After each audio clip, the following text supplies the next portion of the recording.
लोगों ने समझ में आया और किन को सदगुरु मिले वो आप जान सकते हैं। पर सुंदरदास जी का बड़ा सुंदर कथन है, अनुभव है। दादू साहब के शिष्यों में सुंदरदास जी मान हुए और सुंदरदास जी का पति बड़े सुंदरी है।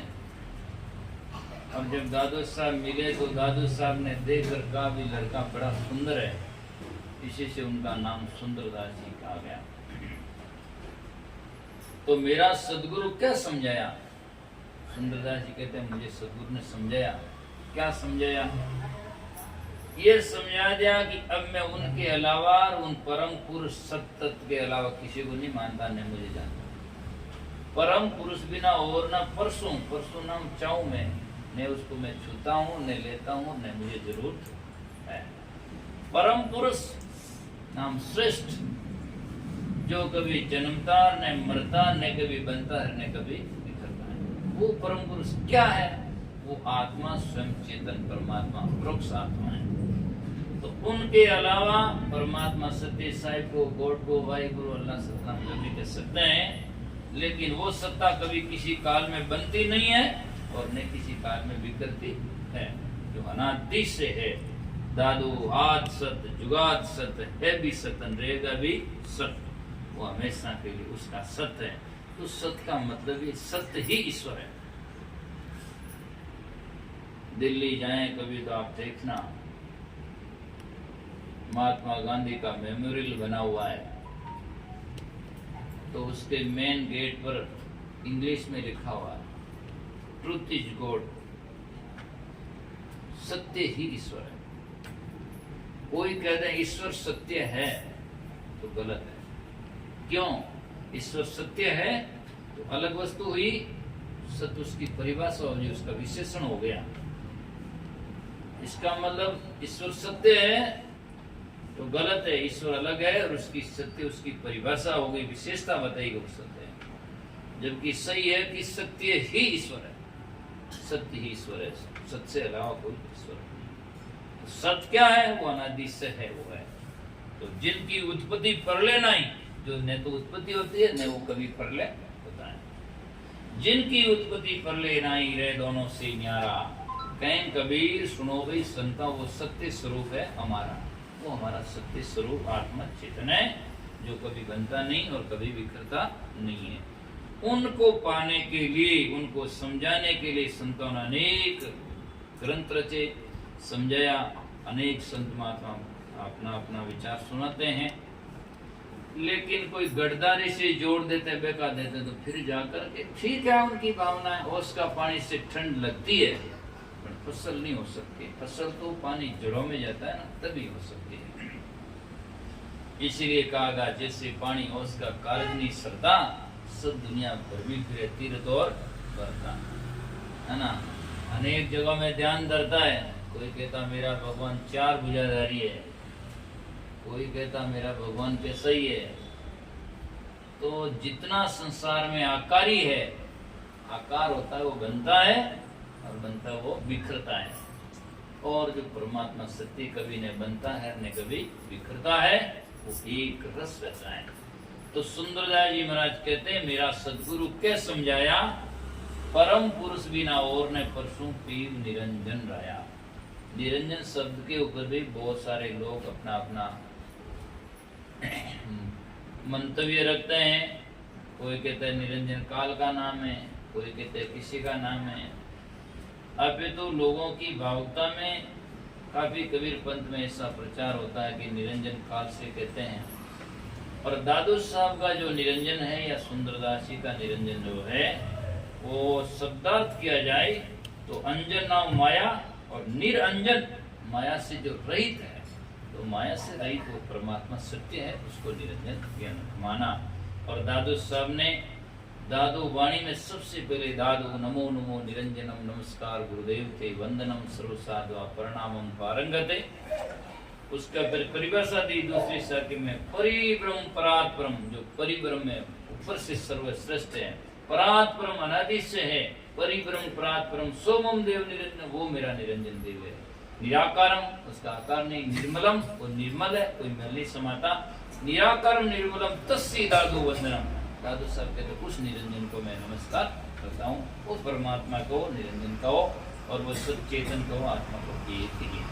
शब्दों का लोगों में मानंदी का मतवाद होता है, और शब्दों में विशेषता में कोई फर्क नहीं। तो पीव निरंजन राया, फिर कहते सबके ऊपर है मेरो साईं, वहां पर और नहीं बता, सबके ऊपर वो मेरा साईं परमात्मा सत्य चेतन है। आज चेतन है तो सब है, और चेतन नहीं है, जीव निकल गया, कुछ भी नहीं है।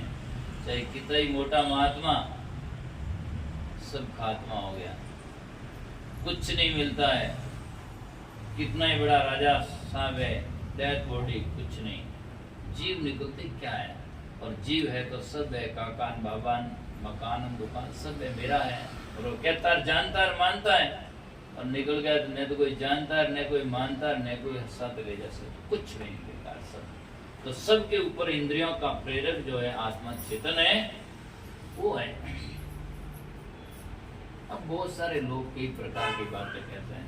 कई लोग कहते हैं अपन आत्मा तो की है, वो भगवान तरी चिंबी जहाँ तो अपन सत्संग करनी बेकार ही है, क्यों अपन आत्मा तो कोई है ही नहीं, और अपन करा जो तो कोई वेणो ही नहीं है, आखिर तो भगवान चाहिए चिंब रही है, तो अपन क्या करेंगे? तो फिर अपन की मुक्ति तो हमारे हाथ में है ही नहीं जी, इसका मतलब तो। लेकिन ऐसा नहीं होता है, जो मोक्ष का रास्ता है वो हमें खोजना पड़ेगा। आज कोई लोग कहते हैं ऐसा भगवान करता है, मान लो एक उदाहरण के तौर पर, तो जिसके अच्छा हुआ तो वो लोग कहते हैं भगवान कर दिया, भगवान कराता है। तो चोरियां डकैतियां बलात्कार है, कौन करावे? यही भगवान करावे? तो बोल बचे। तो दूसरी साखियां बहुत है जिसमें लिखा गया है राम किसी को मारे नहीं, नहीं हत्यारा राम, अपने आप करें मरें कर कर खोटा काम। तो आदमी जिंदगी में बुरा अच्छा आप करता है, बस आपका बचाव के लिए भगवान के ऊपर समय के ऊपर जाकर के दोषारोपण करता है। कई लोग ये भी कहते हैं मैंने कहा भाई हाथ में टेम ही जड़ी आएगी, टेम एडी आएगी, दोषी तो टाइम है, समय है, तो जेड़ा में मिनट नहीं क्यों वाले पे समय ने भरोगे। जब दोषी मिनट नहीं है, मिनट के कुछ हाथ में नहीं है, मिनट के हाथ में कुछ नहीं है, तो फिर मिनट को दोषी क्यों ठहराते हैं और जाकर जेल कारावास मिनट को क्यों पकड़ते? समय ने पकड़ो, जब गलती है उसकी पकड़ो ना। पर कटे भी जान, कहीं भी जान संसार में देखो तो कारावास और जेल में केस मिनट के ऊपर है। कि गाय भैंस के ऊपर केस है कहीं? कि किसी देवता के ऊपर केस है कहीं? केस भी है तो मनुष्य के ऊपर है। इससे तसली होता है कि पाप दोष का जो प्रेरक है या करने वाला मानव ही है, इसलिए ऊपर दोष होता है। आज इतनी बड़ी सी बड़ी भैंस नहीं, हाथी आकर मनुष्य को मार दे तो हाथी के ऊपर केस नहीं होता है। हो सके हाथी ने पालने वाला आदमी ध्यान नहीं रखियो है और उसका पालतू है तो उसके ऊपर केस हो जाएगा, तुमने पाल रखा, तुमने ध्यान नहीं रखा। हाथी के ऊपर केस नहीं हो सकता है। गाय को मारते केस नहीं होता है। और एक आदमी जाकर के सजनों किसी की गाय और बकरी को मार दिया तो बोले आदमी थे तो उसके ऊपर केस होगा। वो जाकर करेगा मेरी बकरी को मार दिया, तो साबित होता है कि दोष का जो मालिक है, दोष को लेने वाला करने वाला मनुष्य है, उसके ऊपर जाकर के सजनों केस होता है। तो मनुष्य भी जानते हैं, जज भी जानता है, दुनिया भी जानती है। तो भगवान बोला, भगवान राम जी परमात्मा गुरु बेरा है, जो दूसरे को ऊपर ठहरेगा, जो दोषी होगा उसको पकड़ेगा। तो इसलिए संसार में, और जब दूसरा है अपना कर्ता करने वाला तो फिर अपन को तो चिंता ही क्या बात। आज घर में बच्चा होता है, कहता है लेन देन वाला पापा जी है, तो बच्चे ने कोई जरूरत है, उसको न तो ऊपर दोष है, न कोई रुपया मारते है, न कोई लेना है, बात खत्म हो गई। लेकिन वही बच्चा जब कहता है एक बार तो मैं तो जाकर दूंगा और दूंगा, तो दोषी उसका वही है।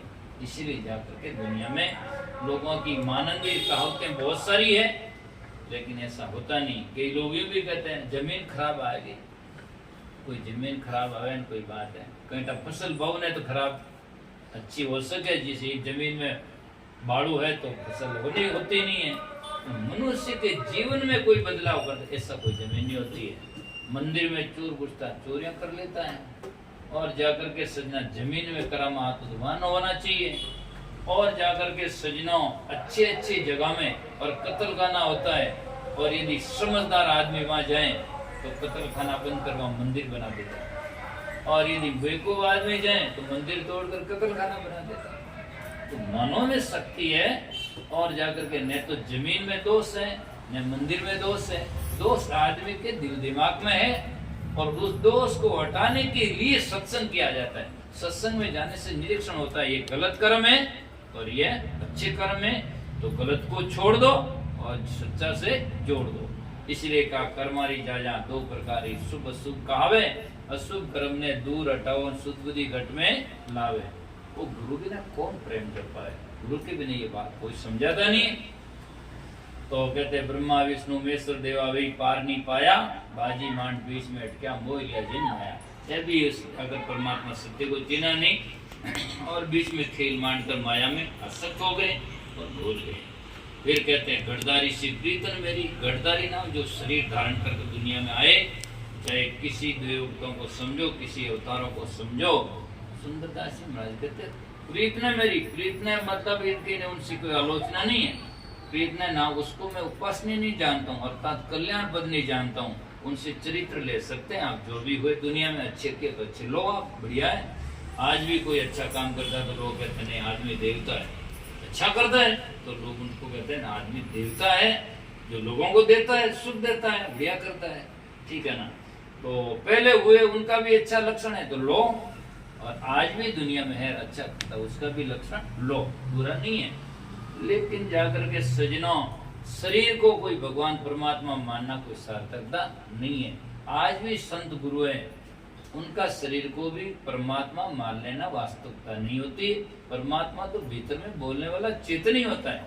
अब गुरु की महत्ता यूं है कि उनको समझाने वाले गुरु होते हैं, जिससे हमारा बोध हुआ, जिससे हमें निर्णय हुआ, जिससे हमारा ज्ञान का रास्ता साफ हो गया। इसलिए वो हमारे लिए जब तक रहें और जब मिले तो हमारे लिए पूजनीय होते हैं, क्योंकि हमें रास्ता सही बता दिया, ताकि हमारा भटकाव खत्म हो गया। बल्कि गुरु का शरीर कोई परमात्मा नहीं होता, शरीर तो कल भी इनका भी टेढ़ा मेढ़ा बड़ा लूला लंगड़ा हो सकता है, तो इससे कोई नहीं होता है। गुरु जाकर प्रदर्शक होते हैं, समझाते हैं, परमात्मा तक जाकर के समझाने वाले पहुंचाने वाले होते हैं। इससे की तो गढ़दारी सी प्रीतन मेरी सौ अवतार कहाया, वो हम दोनों भाई बंधु एक कोई जरनी जया। वे भी जन्म लिया हम भी जन्म लिया, दोनों भाई बंधु है, बस अच्छा करो तो बढ़िया है। इसीलिए संत महात्मा कहते सुंदरदास जी वहां पूगा गोरख भरतरी नहीं धूप नहीं छाया। ऐसी संत महात्मा निर्गुणी महात्मा जो परम सत्य को पहचाना, तो वहां पूगा गोरख भरतरी नहीं धूप नहीं छाया। और कहते हैं वहीं कबीर गुरु दादू पूगा सुंदर 19 दया। वहाँ कबीर साहब और दादू साहब जैसे मेरे गुरुजी वहां पहुंचे, उन सत्य को पाया, और मैं भी दया ना मैं भी उसकी तरफ में दौड़ कर उसको पाता हूँ। तो ये सजना सार बातें हैं। अब